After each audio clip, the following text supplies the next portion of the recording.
Oi, gente, tudo bem com vocês? Programa Brasil Consciência no ar, trazendo as últimas informações de 2024. O ano que praticamente já acabou, ainda tem muita história para contar. Primeiro, a gente mostra para vocês que o curso de pós-graduação em Engenharia Espacial do INPE, o mais tradicional da área no país, permanece descredenciado pela CAPES e não poderá receber alunos, pelo menos por enquanto. A gente também mostra para vocês como foi o desfecho das negociações para a venda da Avibraz a um investidor misterioso. 45 dias depois da abertura das negociações, o investidor retirou a proposta e a situação de quase 1.000 trabalhadores que não recebem salários há 20 meses permanece exatamente igual, voltou à estaca zero. Nós também vamos mostrar para vocês como foi a tramitação a jato para a criação da empresa estatal Alada. O projeto de lei que pretendia criar a empresa passou por uma audiência pública, pela votação no Congresso e pela aprovação do Senado nesta última semana, e a gente mostra o resumo de tudo isso para vocês nesta edição. Enquanto a Alada não vem, o Programa Espacial Brasileiro vai se virando com aquilo que tem. A Aeronáutica lançou um VS-30, um foguete desenvolvido em 1917, há quase 30 anos, portanto, para marcar a retomada das atividades no centro de lançamento da Barreira do Inferno, uma base que a gente não usa há 13 anos para fazer esse tipo de atividade. Completando a panaceia, o foguete foi lançado sem carga útil, levando apenas cartinhas de alunos da rede pública de ensino. Nós vamos mostrar para vocês o que aconteceu por meio de uma reportagem do canal oficial do governo. Acompanhe. A Força Aérea Brasileira lançou nesta sexta-feira, no Rio Grande do Norte, o foguete de sondagem suborbital VS-30V15.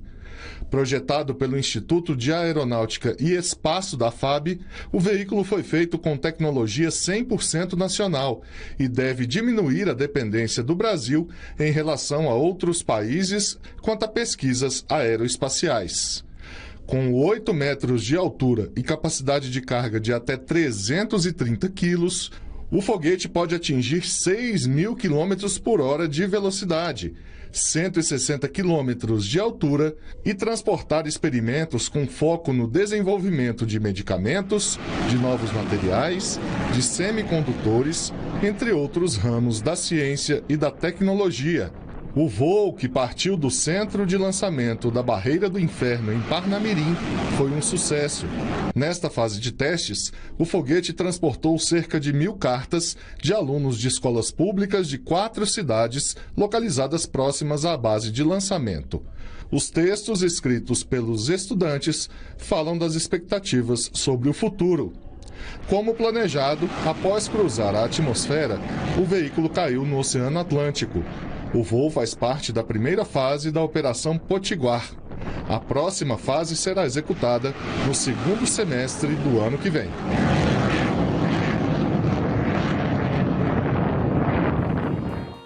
Não há informações precisas sobre quais equipamentos a aeronáutica pretende testar ou desenvolver com a segunda fase da Operação Potiguar, mas ela já iniciou a aquisição de peças para um novo foguete VS-30, conforme é possível conferir em licitação aberta na FUNCAT, a Fundação de Ciência, Aplicações e Tecnologias Espaciais, que dá apoio ao DCTA e o INPE em aquisições do tipo.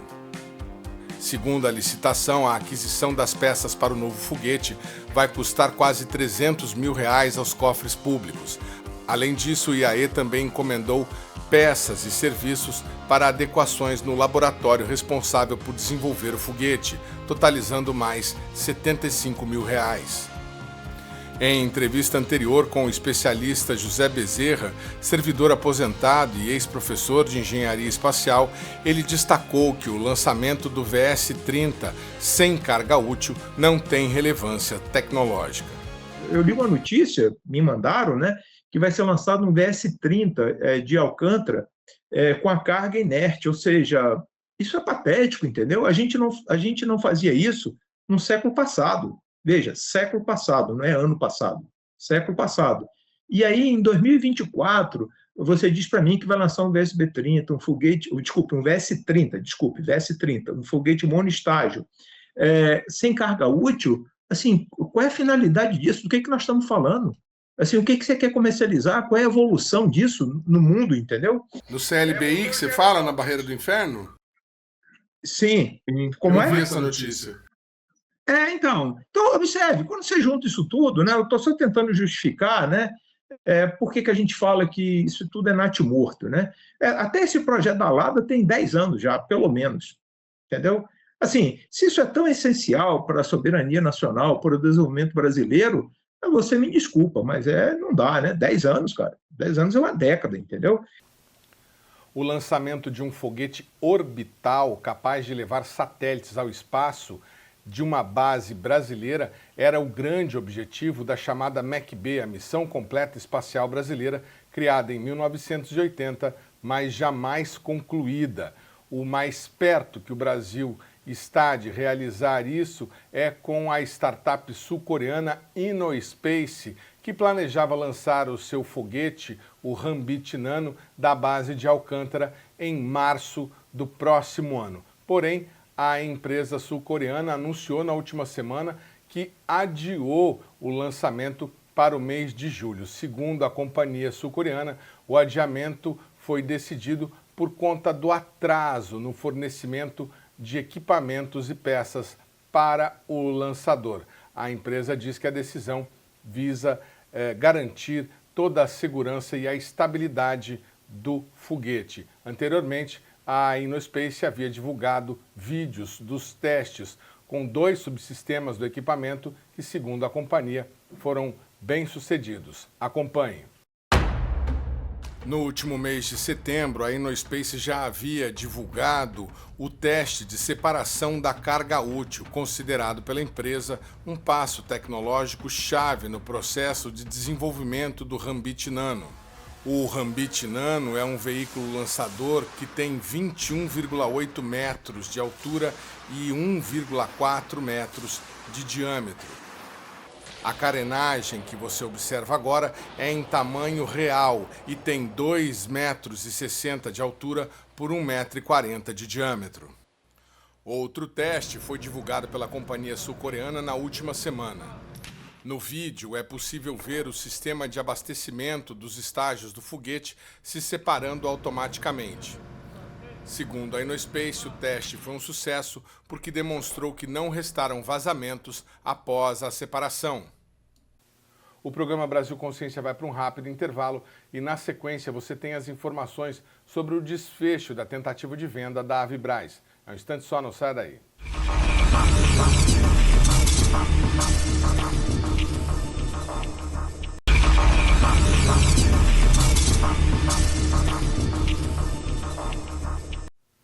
Segundo bloco, o programa Brasil Consciência de volta, e a gente fala agora sobre a tentativa frustrada de venda da empresa Avibraz, empresa que é responsável pela produção do motor S50, motor que é propulsor do principal veículo de acesso ao espaço brasileiro, o projeto VLM. A tentativa acabou abortada na última semana, quando o investidor misterioso que teria a intenção de adquirir a empresa retirou sua proposta. A gente mostra para vocês agora como foram os últimos acontecimentos com o depoimento do presidente do Sindicato dos Metalúrgicos, Weller Gonçalves. Acompanhe. São José dos Campos, 9 de dezembro de 2024. Eu recebi isso daqui por volta das 18h35. Destinado para o Weller Gonçalves, eu, presidente do sindicato. Prezado senhor, informamos que se encerrou hoje o prazo de 45 dias negociado com a Avibraz e seus acionistas para a realização de diligências com vistas a analisar uma eventual aquisição da companhia. Cabe neste momento informar que não foram cumpridas as condições precedentes consideradas pelas partes como essenciais ao fechamento do negócio dentro do prazo estabelecido em contrato. Entre as partes, investidor e Avibraz, eles não chegaram no acordo. É isso, companheiros, que está na nota. Tendo em vista o melhor interesse da companhia, de seus colaboradores e do Brasil, tomamos a decisão de não solicitar a prorrogação das obrigações previstas em contratos que incluem um compromisso de um regime de exclusividade nas negociações. Vamos lá, galera, o sindicato mandou por escrito para a empresa na semana passada. Hoje pela manhã, vários trabalhadores inclusive mandaram mensagem para mim no WhatsApp dizendo: Weller, se eles tivessem interesse, eles teriam notificado para o sindicato que daria certo para o sindicato ter feito a assembleia. Para eles não ter falado nada porque o negócio não ia dar certo. Agora aqui na nota está bem claro que é por conta da negociação investidor e Avibraz. Reiteramos nossa confiança no potencial de recuperação da Avibraz e em seu qualificado corpo técnico e permanecemos abertos ao diálogo caso haja avanços concretos no cumprimento das condições que consideramos necessário para viabilizar a aquisição da companhia. Com o encerramento dos compromissos de exclusividade previamente acordados, a Avibraz fica habilitada a explorar outras alternativas em busca de eventuais interessados para a continuidade de suas operações e projetos. Em razão disso, fica sem efeito a proposta tentativa de acordo apresentada entre o sindicato para tentar equalizar os débitos trabalhistas da Avibraz, uma vez que ela tinha como condição o close, fechamento da aquisição da referida empresa, pelo possível investidor. Assim, de forma responsável e transparente, e em respeito ao melhor interesse dos trabalhadores da Avibraz, registramos que a proposta tentativa não possui mais validade e deve ser imediatamente desconsiderada, não sendo mais necessária sua deliberação em assembleia. Resumo, eles estão retirando a proposta, galera. O sindicato estava certo em não fazer assembleia. Se a gente tivesse feito, seria um desastre para vocês, trabalhadores. Esclarecemos ainda que doravante as discussões sobre os temas trabalhistas continuarão a ser tratadas diretamente com a Avibraz, porém não mais contando com a participação do representante do investidor. Aqui é o seguinte, galera, em primeiro lugar, é pau na Avibraz, é pau no João Brasil. Esse cara, que é bom até parar e pensar e respirar aqui antes de falar o que eu penso, porque fica aqui o link, se bem que comigo é tranquilidade, aqui é peão, aqui é trabalhador e é bom ter ódio de classe contra esses capitalistas nojentos. Agora, o investidor também tem sua responsabilidade. Primeiro, não falou o nome. Segundo, jogou uma proposta e agora está retirando. Ainda bem que o sindicato não votou, senão seria uma tremenda besteira que vocês, trabalhadores, iam fazer. Agora, camaradas, o que passa aqui pela minha cabeça? O investidor aparece com um representante e não fala quem é. Ok. Será que essa negociação não foi algo tramado? Para chegar e ver qual seria o limite? Isso é bom a gente pensar. A gente tem várias experiências em relação ao que aconteceu com a Ingesa. Agora, se isso for verídico, só estou aqui colocando como uma suposição, não estou afirmando nada, é uma tremenda de uma sacanagem com quem está com 20 salários em atraso. Agora, o que eu quero dizer aqui para vocês, galera, é o seguinte, que a nossa luta continua. Vocês viram que a gente protocolou na Câmara Municipal e na Prefeitura Municipal de São José dos Campos pedindo o posicionamento deles. Amanhã nós vamos para a sessão de Câmara aqui em São José dos Campos. Vamos cobrar os vereadores e o prefeito para se manifestar. Nós vamos voltar a ir lá em Brasília, cobrar do Ministério da Defesa, cobrar do governo federal. O sindicalista cumpriu a promessa e no dia seguinte rumou para Brasília, onde teve agenda com deputados e com representantes do governo. Nós tivemos hoje uma reunião na Casa Civil aqui na Presidência da República, onde nós colocamos a situação dos trabalhadores. O que nós temos de informação para vocês, trabalhadores da Avibraz? Aqui em conversas com o governo, nesses 2 dias, nos foi informado que existe a possibilidade de ter novos investidores fazendo propostas ainda este ano. A reunião aqui foi muito produtiva, a gente coletando essas informações, onde depois nós faremos uma assembleia para estar passando para vocês todos os detalhes. O sindicato ele sempre trabalha com a verdade e com a transparência com vocês, trabalhadores. Infelizmente, da parte da Avibraz, a gente não vê isso, a gente não vê nenhum tipo de comunicação e de informação. E aqui da parte do sindicato, tudo aquilo que a gente absorve de informação, a gente reproduz para os trabalhadores. Nós vamos seguir cobrando do governo. Se tem novos investidores que farão as propostas, o governo federal, ele tem que entrar, ele tem que sentar na mesa junto com o sindicato, para a gente resolver essa situação. Em nota, a Avibraz informou que foi surpreendida pela comunicação unilateral do investidor nacional ao Sindicato dos Metalúrgicos de São José. Na nota, a Avibraz afirma que cumpriu com todas as obrigações contratuais e que irá manter o compromisso de confidencialidade sobre o acordo firmado. A Avibraz acrescentou ainda que a empresa já está em contato com outro potencial investidor para prosseguir com as tratativas necessárias à realização do investimento e que dentro de alguns dias irá compartilhar novas informações sobre o andamento do processo. A empresa reconhece que a desistência do investidor frustra a todos, mas afirma que irá seguir trabalhando para viabilizar o investimento necessário à retomada de suas atividades.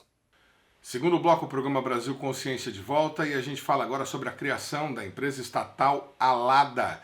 Em uma tramitação a jato, a empresa passou voando por uma audiência pública no Congresso, uma votação relâmpago na Câmara dos Deputados e a aprovação final no Senado menos de 3 semanas depois. Agora, a Alada está oficialmente criada como nova estatal brasileira, prometendo impulsionar um boom de atividades espaciais no Brasil.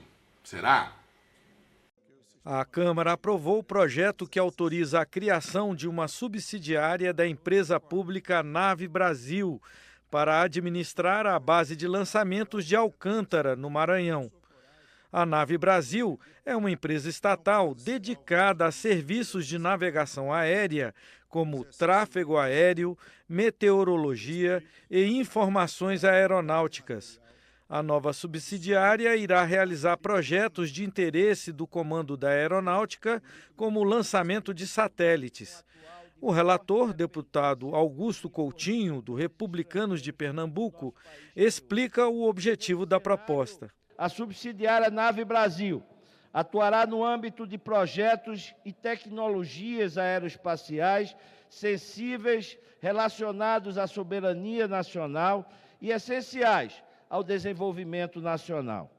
A subsidiária também poderá proporcionar resultados econômicos e sociais adicionais para o Estado brasileiro, pois ao preencher a lacuna existente da indústria nacional, contribuirá para a geração de novos empregos e para o desenvolvimento de pesquisa e inovação em setores estratégicos. A última peça que faltava era essa empresa, como subsidiária da Nave Brasil. A Nave Brasil cuida de tráfego aéreo, a Alada vai cuidar especificamente de comercialização de voos espaciais, vai permitir ao país ter um lucro, um rendimento. Se pegar 1% do mercado de micro e pequenos satélites do planeta, nós vamos conseguir em torno de 3 bilhões de dólares para o programa espacial, e toda aquela região de Alcântara, o entorno, vai se transformar positivamente.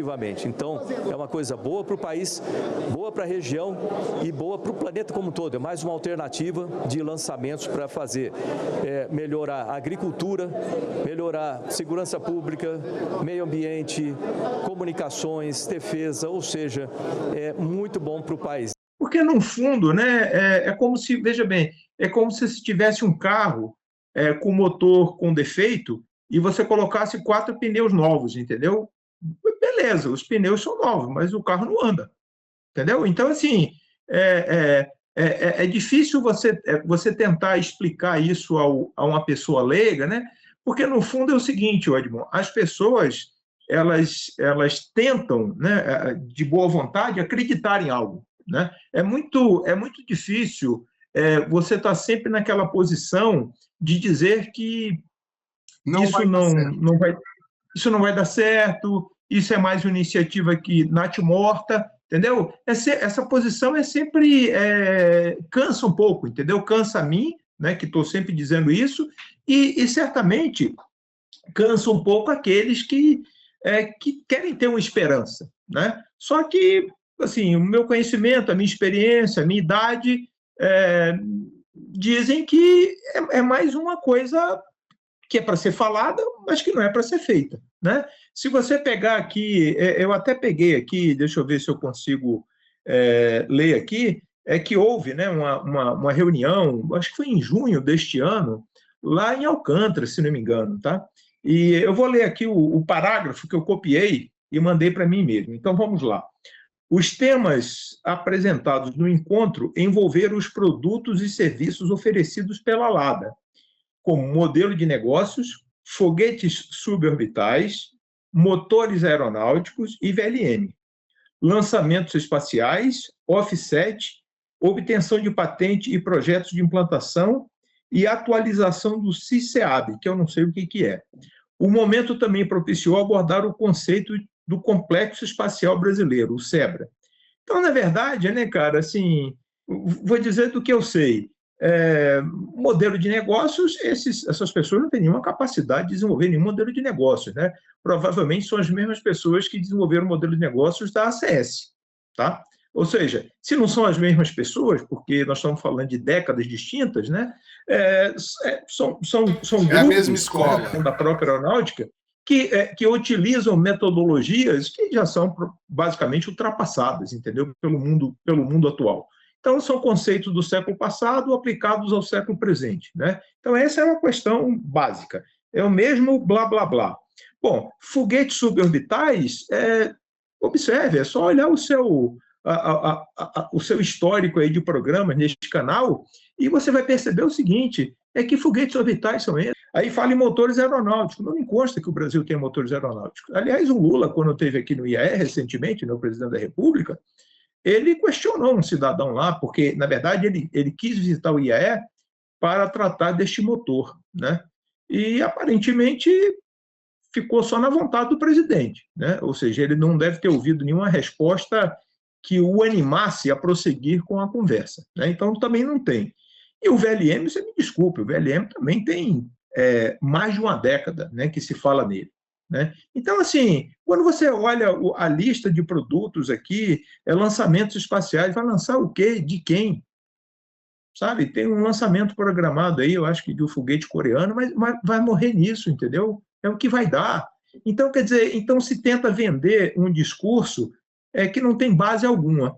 E, obviamente, né, o desinteresse, né, pelas atividades espaciais no Brasil, inclusive o desinteresse governamental e aí do Estado, né, que são diversos governos, já está patente, né, não há nenhum interesse. Você acaba de produzir neste canal aqui um programa sobre o orçamento do Programa Espacial Brasileiro, né? Ele é literalmente inexistente. Orçamento para a construção de pontes, né? Talvez nem viaduto, né? Viaduto é alguma coisa mais cara, mas para a construção de pontes. Então, do que nós estamos falando, entendeu? Assim, fica difícil você tecer um comentário, tecer uma crítica. E outra coisa, é tudo muito fechado. Você olha a fotografia, né, desse encontro que eles realizaram, só tem militares. Então, tipo assim, o senhor falou, eu bato continência e obedeci. Não há discussão, não há o contraditório, não há possibilidade de melhorar o que lá está, ou até de se dizer claramente que, olha, esse modelo de negócio está furado.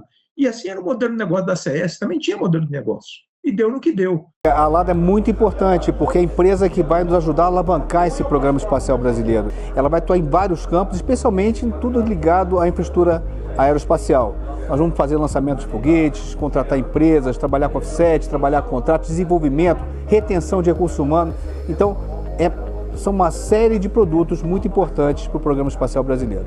Hoje aqui nós fizemos uma reunião onde colocamos todos os atores que têm alguma atividade ligada à LADA para que eles conheçam e conheçam com os outros, todos trabalhando juntos, podendo debater o que nós temos de mais positivo, pontos a melhorar em relação à empresa. E você vê que o debate foi sensacional. Então, quer dizer, na verdade, a gente vive um faz de conta, né? E a aeronáutica, bom dizer, vive um grande faz de conta, há muito tempo, né?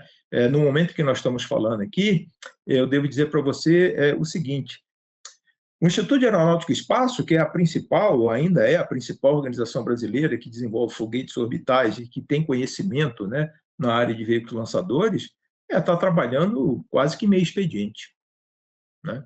Então, assim, eu me referi aqui, talvez o ano passado, eu não me recordo, mas num bate-papo desse contigo, que o IAE, né, o Instituto de Aeronáutica e Espaço, que é de responsabilidade da aeronáutica, ele já estava na última fase de existência dele, né, e que ele se tornou irrelevante, né?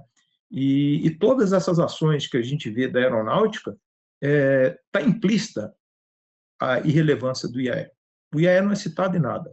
Se você pegar o PNAE, o último PNAE, que é o Programa Nacional de Atividades Espaciais, se você pegar a versão PDF, você não precisa ler, né? Hoje, com esse sistema eletrônico, é muito fácil. Você dá lá um Ctrl F na versão PDF e coloca lá IAE.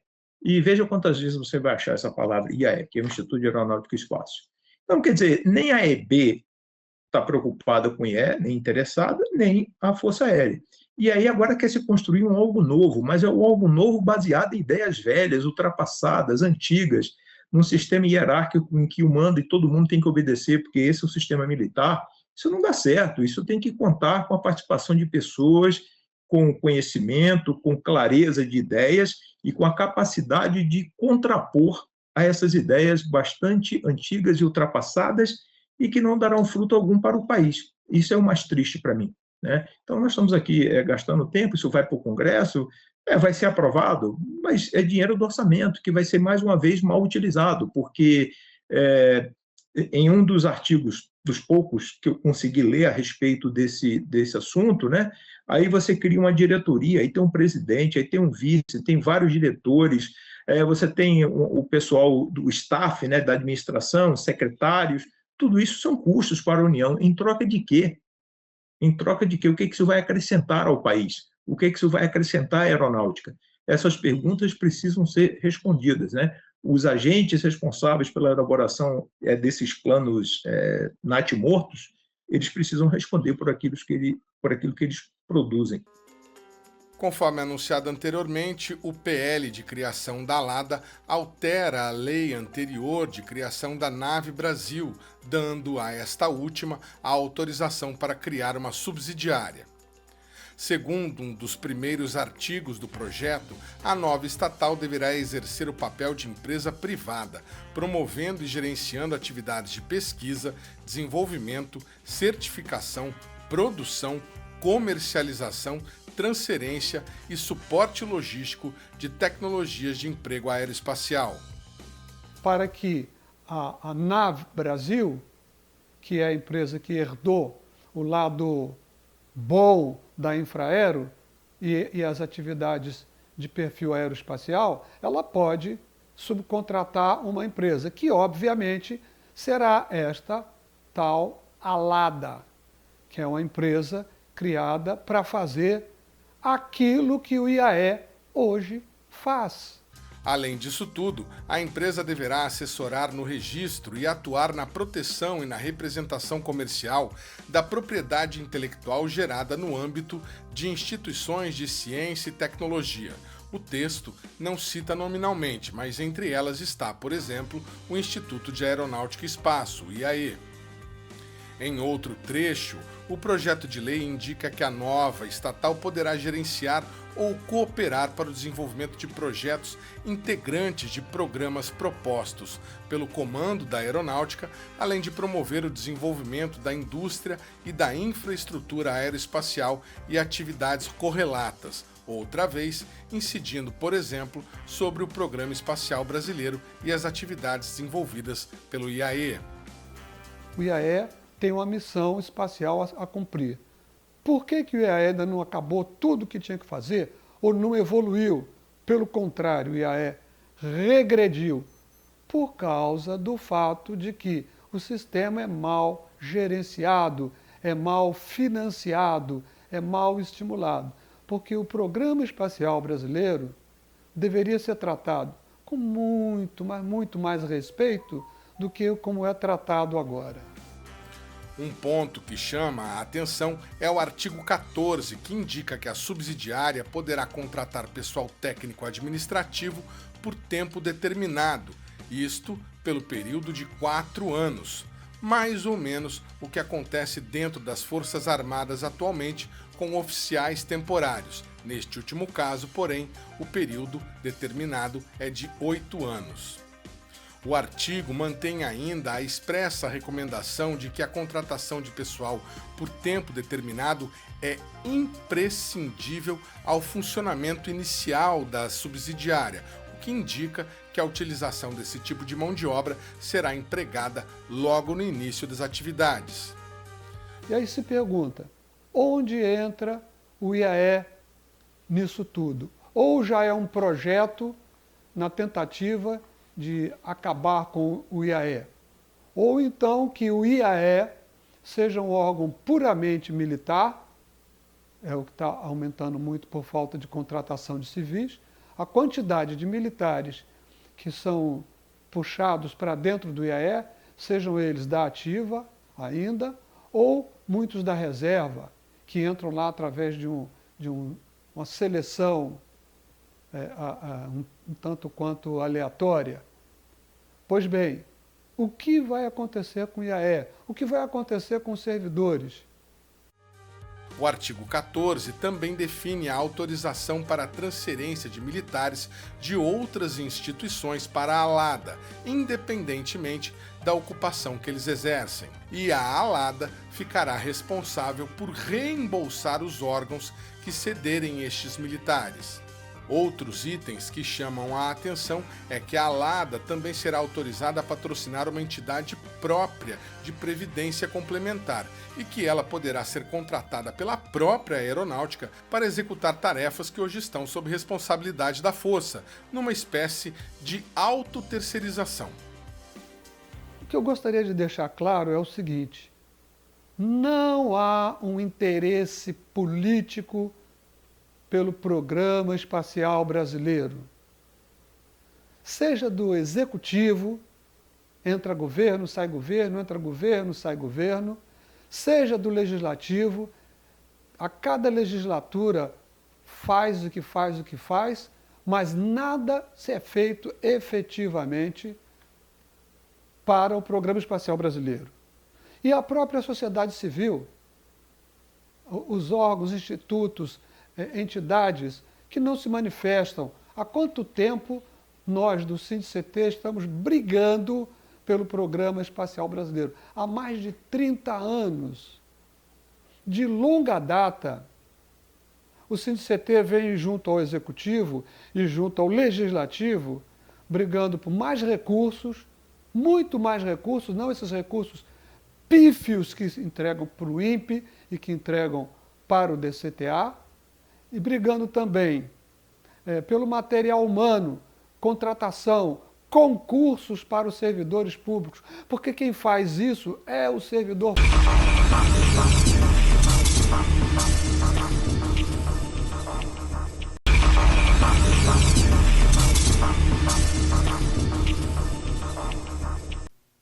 Terceiro bloco, o programa Brasil Consciência de volta, e a gente fala agora das notícias do INPE. Nós estamos em contato aqui com o Rafael Santos, que é o coordenador da pós-graduação de pesquisa, ensino e extensão, que vai falar para a gente sobre uma situação que a gente narrou para vocês no finalzinho do ano passado para o começo de 2024, que era o descredenciamento de um dos cursos de engenharia espacial mais tradicionais do Brasil, o curso de engenharia espacial, a pós-graduação do INPE. Naquela oportunidade, a gente conversou com o André Miloni, que disse que o curso havia sido realmente descredenciado e que o INPE ia entrar com um projeto de um novo curso para reabrir a pós-graduação com um pedido à CAPES para credenciamento. Vamos saber então com o Rafael como é que andou esse processo lá na CAPES e quais são os próximos passos que o INPE deve adotar. Bom dia, Rafael, obrigado por você ter atendido aí ao nosso convite. Explica para nós o que aconteceu nesse inteirinho aí de 2024, como é que o processo caminhou dentro da CAPES. Então, o processo tradicional para você abrir um curso novo, chama PCN, ele começa com uma iniciativa dentro de um programa, de uma instituição. No caso, a gente teve a ideia de fazer, dentro do INPE, fazer a reabertura da engenharia espacial. Então, para isso, foi criada uma comissão preparou uma quantidade enorme de documentos. Não é um processo simples, não é uma coisa trivial. Eu acompanhei, inclusive, alguns fora do INPE, é um trabalho, um mutirão muito grande. Então, foi feita a proposta e enviada para a Câmara, para o Colegiado da Engenharias 3, para a área de avaliação das engenharias 3, que compreende a engenharia espacial. O parecer inicial deles foi negativo. Isso é um pouco doloroso para a gente, mas é um processo muito competitivo. A CAPES tem, inclusive, demonstrado uma certa resistência a cursos novos, a criação de cursos novos. Tem que ser muito bem detalhado e a gente fez meio que vamos fazer para não perder a janela. A gente não pode deixar o tempo passar, não perder o interesse dos discentes e até a forma do INPE, né? Então, infelizmente, foi enviado e não foi aceito. Mas tinha uma janela para fazer um recurso e nós fizemos um outro mutirão, conversamos inclusive com avaliadores externos ao INPE e fizemos um recurso bem robusto. Bem assim, todas as críticas que fizeram à proposta, elas foram muito bem explicadas. E a verdade é que o INPE tem uma fama, o INPE tem uma capacidade muito grande. É só de explicar melhor o contexto do programa, já deixa a gente um pouco mais tranquilo. Mas esse recurso foi para a CAPES e a CAPES tem um processo também bem complicado de avaliar os cursos, as propostas e os recursos. O recurso vai ser discutido em alguma reunião do Conselho Técnico Científico da CAPES. Isso é um conselho de notáveis, não são servidores da CAPES, são pessoas pensadas de universidades, pessoas de grande renome, que vão avaliar o mérito, vão avaliar a forma do que foi feito, vão avaliar o mérito dos recursos, vão dar uma decisão em alguma reunião do Conselho. A última reunião deles, se não me engano, foi 19 de novembro, e eles não têm mais reuniões planejadas para 2024. Acho que a primeira reunião, eu posso verificar no calendário, mas a primeira reunião deles deve ser em fevereiro. A gente não sabe quando que nosso recurso vai ser avaliado. Eles vão avaliando os pedidos que vão chegando, e tem uma ordem muito grande.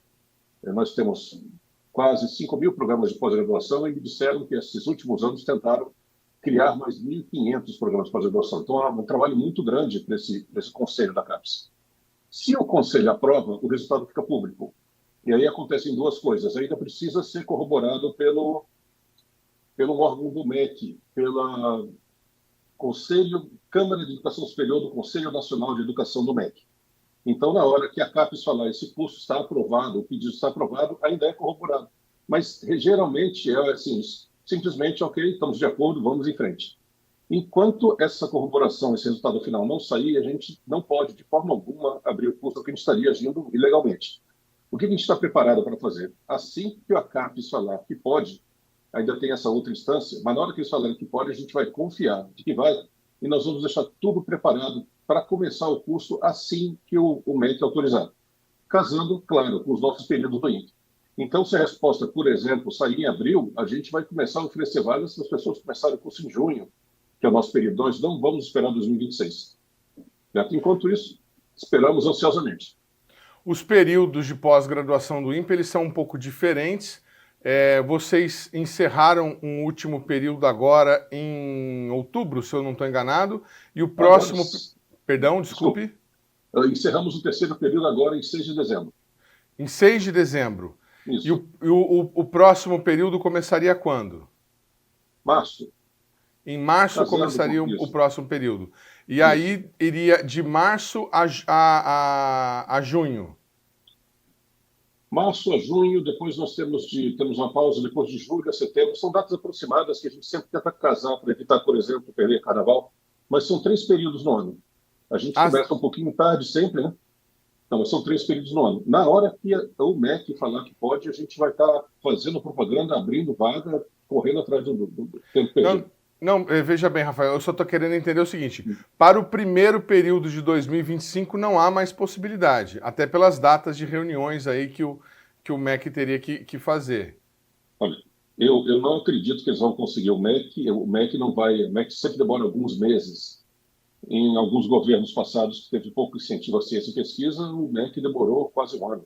Mas isso foi um ponto fora da curva. Mas o MEC demora alguns meses. Eu não acho que a gente vai conseguir fazer isso, nós não temos autorização para abrir logo no começo, né?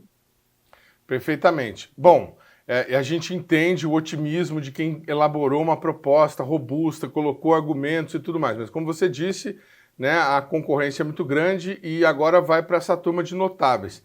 Em não aprovando o recurso, mantendo o INPE descredenciado, vocês têm alguma estratégia? Vão formular uma nova proposta aí sim para 2026? Nós temos uma pré-estratégia para isso. E não sendo aprovado, eles vão ter que dar uma resposta para a gente que é muito, muito preciosa, ela é muito válida, porque eles vão dizer o que está de errado com o nosso recurso. E o nosso recurso, nós estamos muito confiantes nele. De todas as críticas que foram feitas, a gente rebateu, a gente provou. Se eles falarem que isso não foi suficiente, é normal, é um processo. Eu falo para o pessoal, igualzinho um aluno quando faz a aula. Não adianta chegar lá e reclamar da nota. O professor tem que dizer exatamente o que ele olha. Na hora que a gente souber tudo isso, nós vamos correr atrás de uma nova proposta. A gente não vai desistir. A pós-graduação em engenharia espacial é muito ligada ao INPE. Tinha que ser mais ligada ainda. Ela tinha que ser mais entrelaçada com as ações que a gente faz. Certo? Mas não é o suficiente. Mas é uma possibilidade de a gente fazer uma nova proposta. A gente não vai desistir facilmente.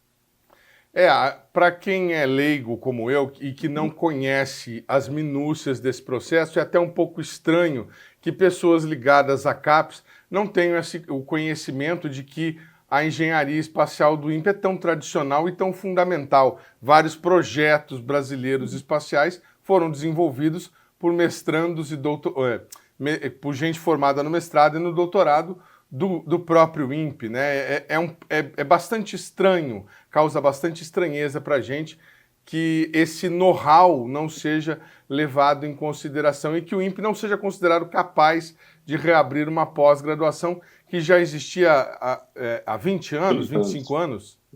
Mais, acho que há 30 anos. 30 anos de pós-graduação. Isso acontece o seguinte, uma coisa que eu posso afirmar é que o INPE tem um nome, o nome do INPE tem uma força muito grande na comunidade acadêmica. Então, quando a gente fala que é do INPE, eles sabem. Mas o que vale é o que está no papel. O que vale é o que está na proposta. Então, talvez uma falha da gente foi não ter vendido, a gente ter contado com que as pessoas iam inferir. Não, a gente tem que ser explícito. Isso para todo programa de pós-graduação. Quando você tem, por exemplo, que apresentar um destaque do seu programa, você tem que vender para uma pessoa como se ela não soubesse do que você faz. Mas o INPE é bem reconhecido lá fora. Eu posso até comentar que quando a gente teve o processo recusado, o processo negado, nós chamamos uma pessoa de avaliação. E só de ter ligado e falado, olha, a gente é do INPE, não quer vir aqui bater um papo, prontamente nós fizemos o convite e a pessoa aceitou. Eles reconhecem o INPE. Mas na hora de fazer a avaliação, tem que sempre ter um processo. Pensa como se fosse um concurso. Você sabe que aquele candidato é ótimo, mas ele vai ter que passar nos critérios do concurso, nos critérios que forem colocados. E da nossa parte, a gente tem que ficar mais atento e fazer a prova direitinho. Deixar tudo bem claro, deixar tudo pontuado, explicar, inclusive, os benefícios de ter a continuidade. Às vezes, até casos curiosos, mas, por exemplo, a CAPES ela tem uma tendência a não aceitar programas na mesma área, na mesma região geográfica. E nós temos aí, nossos vizinhos, eles têm curso de engenharia espacial. Não tem problema, basta convencer a CAPES de que o nosso tem uma unicidade, o nosso tem um entrelaçamento com a missão do Instituto. Nós temos, inclusive, que lembrar a CAPES, embora eles saibam, que nós não somos uma universidade que tem diferentes características para avaliação. Nós somos o Instituto de Ciência e Tecnologia. Então, o nosso forte é que nós temos uma missão muito clara. E a pós-graduação é alinhada à missão. Tudo isso eles sabem, mas se a gente não lembra direitinho na hora da avaliação, vale o que está no papel. Que pena, não? Infelizmente, parece que a burocracia está impedindo aí o INPE de retomar as atividades da pós-graduação em engenharia espacial e a gente torce para vocês, Rafael, para que vocês consigam aí passar nessa prova, né? Talvez muita gente teoriza que nem sempre o melhor candidato passa no concurso. Talvez seja isso que esteja acontecendo aí com vocês do INPE. Obrigado, Rafael, pela disponibilidade de nos atender e a gente deseja boa sorte para vocês, viu? Muito obrigado. Obrigado. Boa sorte para todos nós. Então. Obrigado. Tá certo aí as informações do Rafael Santos sobre a descontinuidade, pelo menos por enquanto, do curso de Engenharia Espacial do INPE. A gente vai falar agora, continua falando sobre o INPE, sobre um impiano histórico. O ex-diretor do Instituto, Fernando de Mendonça, completou 100 anos e foi homenageado. Veja. Fernando de Mendonça foi um militar da Força Aérea Brasileira que se formou no curso de Engenharia Eletrônica do Instituto Tecnológico Aeronáutico, o ITA, em dezembro de 58. A formatura dele aconteceu com menção honrosa, atribuída a alunos que têm média superior a 9,5 em todas as matérias. Ele também fez doutoramento em radiociências na Universidade de Stanford, nos Estados Unidos, onde recebeu o grau de PhD. Sua história com o INPE começa em 1961, quando Fernando de Mendonça assume o cargo de diretor científico do Grupo de Organização da Comissão Nacional de Atividades Espaciais, o GOCNAI, criado pelo então presidente Jânio Quadros, o que foi considerado como o embrião do INPE. Quando o Instituto foi inaugurado oficialmente em 1971, Fernando de Mendonça tornou-se o seu primeiro diretor. Ele deixou o cargo em 1977 e, a partir de então, tornou-se diretor executivo da Comissão Nacional de Energia Nuclear, cargo que ocupou até o ano de 1982. Ele também é conhecido por outra realização pouco convencional. Fernando de Mendonça construiu um castelo medieval no bairro Torrão de Ouro, em São José dos Campos, local onde ele viveu e trabalha, conforme veremos mais à frente. Fernando de Mendonça é um personagem tão importante na história do INPE que o auditório onde essa entrevista foi gravada leva o nome dele. Eu vim em 54 para São José dos Campos e fazer o ITA. Né? Quando eu terminei o ITA, eu já tinha uma ideia do que é que eu ia fazer o INPE. Tá? Aí existia o governo Jânio Quadros e tinha um colega da Força Aérea que foi a presidente e conseguiu criar uma comissão de organização da atividade espacial. E eu estava fazendo, depois do ITA, o doutoramento fora, no exterior. E ele indicou ao presidente que tinha uma pessoa estudando a área espacial no exterior. E me convidaram, então, para participar dessa organização. Eu não pude voltar do exterior naquele momento, que eu tinha um contrato de 1 ano ou 2 de trabalho, uma pesquisa que estava fazendo no órgão americano espacial, que era a NASA. Aí eles me indicaram como representante brasileiro junto à NASA. Aí eu passei 1 ano junto à NASA. Quando eu voltei ao Brasil, então já tinha todos os elementos de contatos necessários para fazer o INPE. Aí o brigadeiro Montenegro, que era o diretor-geral do CTA, cedeu uma pequena área aqui para fazer esse experimento. E com o tempo, eu consegui aumentar a área ao nível que está no presente, aumentando os laboratórios. E o programa espacial, não sei se o senhor conhece, está já bastante divulgado, aconteceu. Não é muito aquilo que eu esperava, mas é uma fração, porque a gente sempre sonha um pouco maior do que realiza, não é verdade? E o que o senhor sonhava naquela época para o Instituto? O que o senhor imaginava? Eu imaginava ter uma instituição de pesquisa ao nível daquela que eu estudei lá fora. Tá? E então, sozinho, eu podia continuar lá fora como cientista, mas voltando ao Brasil eu queria fazer, e uma andorinha só não faz verão. Então eu tinha que primeiro constituir um grupo. Tá? Então esse grupo eu consegui umas 80 bolsas de estudos no exterior para brasileiros qualificados, selecionei das universidades brasileiras bons recém-formados, coloquei aqui e fiz uma seleção desse pessoal e todo ano mandava 5 ou 10 para o exterior e eles voltavam. Enquanto eles não voltavam, eu contratei 26 doutorados estrangeiros para estabelecer o início do INPE, e eles vieram no contrato de 2 anos, mas muitos ficaram renovando, e no horário que o resto da vida era da Índia, porque o salário lá era mais baixo, e eu consegui indivíduos que tinham feito universidades da Inglaterra e nos Estados Unidos a um preço mais barato para mantê-los aqui. E qual foi o primeiro grande desafio, o primeiro grande projeto do INPE na gestão do senhor? Não, o projeto do INPE era o seguinte, era que eu tinha que olhar os projetos, principalmente americanos, e ver quais aqueles podiam trazer o benefício socioeconômico ao Brasil. Tá? Não era colocar homem no espaço, era você desenvolver áreas como sensoriamento remoto, para saber a riqueza nacional, tirada com imagem de satélite. Era melhorar a meteorologia nacional, porque era péssima de informação e a sua influência na agricultura era quase zero. Né? E apareceu de projetos como esse, onde o investimento americano era uma quantia grande, e com 1% daquele investimento, eu tinha o mesmo benefício que o projeto, usando bem a cabeça das pessoas educadas no sistema. Então, o INPE foi criado sempre baseado em transferir tecnologias, envolvendo de informação, que custasse muito nos programas adiantados no exterior, a um preço mínimo, formando... Tecnologias que não transferem livros, você transfere a cabeça das pessoas. Então, eu mandava pessoas fazerem estudo fora e voltar com a tecnologia que eu queria. E foi assim que foi. Quando o senhor começou, o senhor imaginava estar presente na cerimônia de 60 anos do INPE? Não, eu não pensava no amanhã, eu pensava no presente, né? Eu sempre achei que eu não podia... Eu sempre sonhei muito, então eu tenho sonhos pequenos e grandes. Os pequenos e os grandes têm o mesmo valor, é zero, custa zero. Os pequenos eu jogava fora, e os grandes eu via quais aqueles que eu podia executar a uma missão. E aí eu tinha que desenvolver o que eu chamo de capital intangível. O capital intangível não é o capital financeiro, não é a casa, o automóvel, o dinheiro no banco.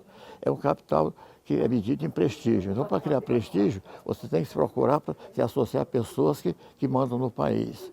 Então, eu tinha uma política de conhecer o ministro do Planejamento, para ter o orçamento da nação adequado, conhecer o ministro da Economia e outras pessoas importantes. E, felizmente, com a política que eu adoquei, eu consegui apoio financeiro para a instituição crescer. Então, com isso, deu para... Eu passei uns 5 anos preparando a ideia de fazer o INPE e passei 15 anos dirigindo como primeiro diretor do INPE. Né? Eu encontrei muita pedra no meu caminho, né? Mas eu sabia colecionar as pedras para mais tarde eu fazer meu castelo. Né? E como é que está a vida do Fernando de Mendonça hoje no castelo? O senhor tem recebido bastante gente lá no seu castelo? Eu tenho reuniões semanais e eu estou construindo um auditório grande para ter palestras anuais de prêmio Nobel que eu vou trazer. Ah, o senhor ainda está fazendo esse empreendimento lá no seu Estou fazendo. Que bacana. A obra está devagar porque a pandemia eu tive que dispensar muitos operários por questões de saúde, mas não, eu acho que se a pandemia terminar, 6 meses depois está pronto o auditório e eu começo o processo. Qual que é a impressão que o Fernando de Mendonça tem ao ver o INPE desse tamanho hoje, com o LIT ampliado? Não, eu acho que fez parte da boa semente no terreno fértil. Entendeu? O grupo que tinha aqui, eu não estava sozinho. Eu criei um grupo que tinha que ser melhor do que eu. Tá? Eu tinha que preparar a situação. E eu perdi o controle quando o indivíduo que eu tinha reprovado no passado foi ser meu chefe do governo, num dos governos. Né? E aí aquilo atrapalhou muito, mas aí eu consegui dobrar o sistema e passar por cima dele. Mas o Brasil era menos organizado, isto é, era menos burocratizado no meu tempo, né? do que é hoje. Hoje eu lhe garanto que o Clésio deve ter grandes dificuldades, principalmente na área financeira, tá? Porque a distribuição não houve oportunidade a ele, junto ao ministro, conseguir verbas adequadas ao crescimento do INPE. Isso é minha impressão, não sei se é verdade. Considerando essa impressão, o senhor acha que se o senhor fosse começar o INPE hoje, sim, o senhor conseguiria fazer como o senhor fez naquela época? Talvez não. Na verdade, hoje a burocracia é muito séria nesse país. Muito burocratizado, muitas interferências entre os órgãos, né? Então, eu acho que seria quase impossível começar o INPE. Mas o INPE hoje, para mim, olha, se você olhar, todos os anos saem os 1000 melhores institutos de pesquisa do mundo. Até poucos anos atrás, eu não sei o presente, mas até 10 anos atrás, o INPE ficava sempre entre os 20 primeiros do mundo, em 1000. Né? Então, foi um sucesso enorme. Né? Eu acho que em termos de ciência e de aproveitamento de novas tecnologias. O Brasil é respeitado lá fora como um grupo de cientistas. Não sei como está no momento, porque tem esse processo que eu chamo de inbreeding. Se você se isola do mundo, como eu acho que está meio isolado em relação ao meu tempo, onde ele tem que voltar a ter gente de boa cabeça e passando tempo aqui para melhorar o ambiente geral e o nível de discussão ser elevado, ser mais elevado do que é. As coisas boas podem ser sempre melhoradas. Está bom, mas pode ser melhor ainda, ao meu ver.